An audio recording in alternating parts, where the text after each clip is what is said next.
politique sont les deux faces de la même pièce. Maniées avec art, elles peuvent devenir dangereuses et insensées en même temps. Notre Mahatma en est la preuve, malgré sa condition. Tripod Dog Baba prit un air pédant. Comment as-tu atterri ici? De quoi t'es-tu rendu coupable? Je n'en ai aucune idée. Je me reposais dans le quartier musulman lorsque la brigade canine vint m'arrêter.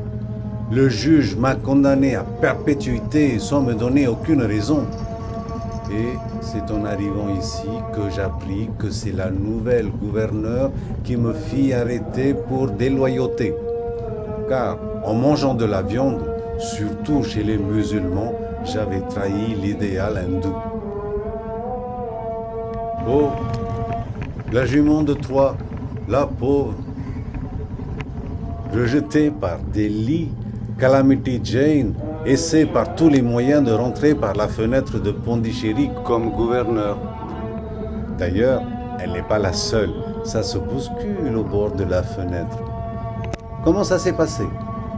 Comme tous les vendredis, j'étais à la quête d'un bon biryani.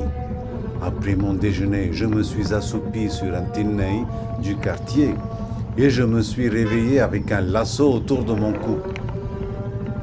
Où ça exactement? Le Korovin insistait de façon curieuse. En quoi cela est-il important? Tripod Dog Baba, exaspéré par toutes ces questions, demeura silencieux un instant. Puis reprit. Ça s'est passé dans la rue Naini à Papoulet. Le Korovin eut un sourire énigmatique.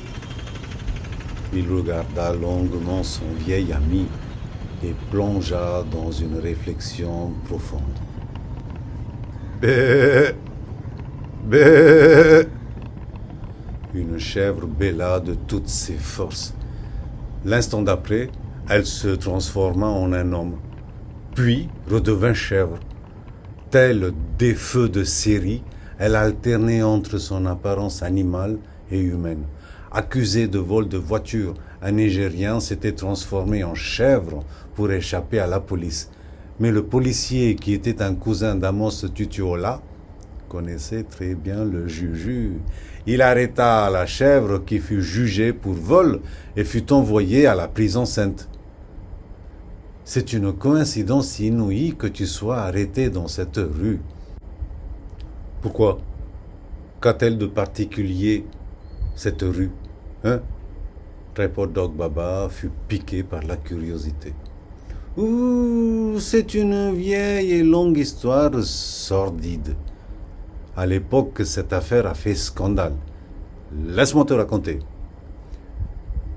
Naini Appa était l'oncle d'Ananda Rangapillai et fut l'un des premiers Dubaches de la Compagnie des Indes.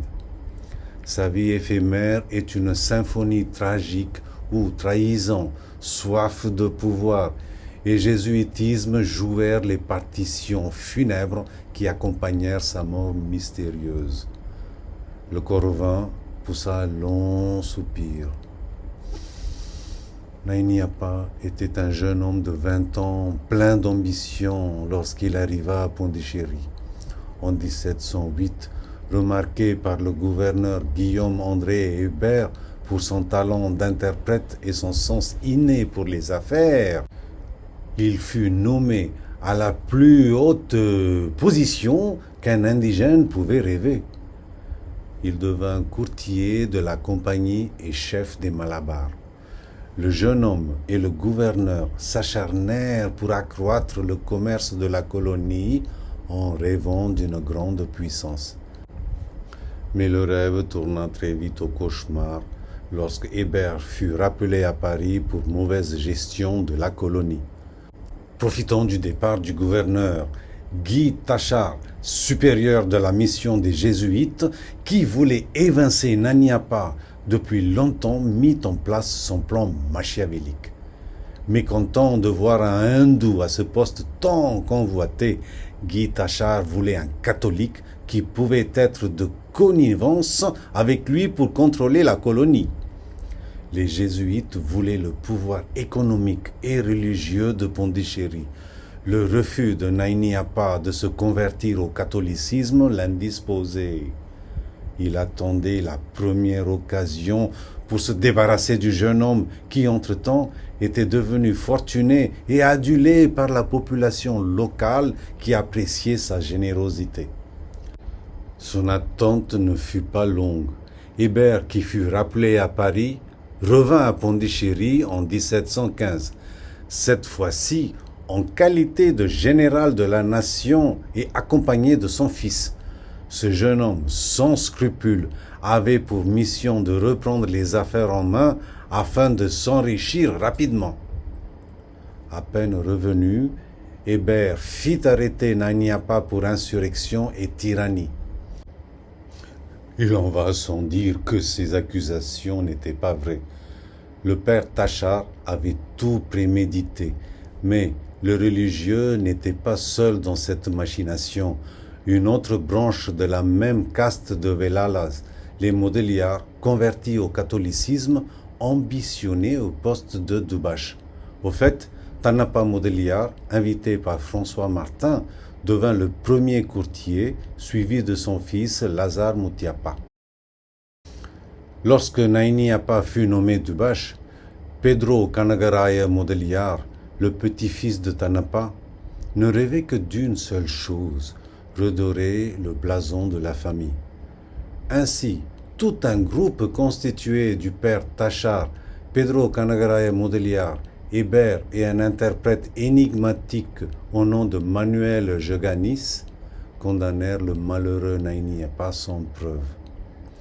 Cette pièce macabre fut dirigée par le fils Hébert qui devait une somme importante à Tiruvengadam, qui était l'associé et le beau-frère de Nainiapa.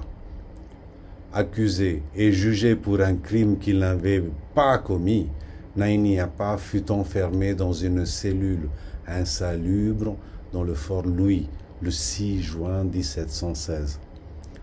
3 mois plus tard, il mourut de façon tragique et mystérieuse en emportant le secret de sa disparition.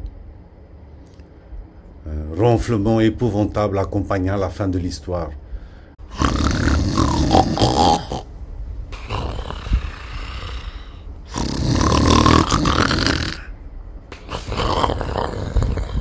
Tripod Dog Baba dormait la gueule ouverte.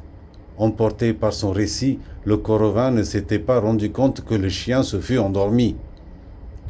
Dépité, il s'apprêtait à se diriger vers la sortie, mais s'arrêta net. Le père Guéguin et 2 autres personnes s'efforçaient à faire entrer un éléphant par la porte d'entrée. « Ah non, pas Lakshmi !» murmura-t-il. L'éléphante du temple de Ganesh, coupable pour tentative de fuite, venait d'être jugé pour prison à perpétuité.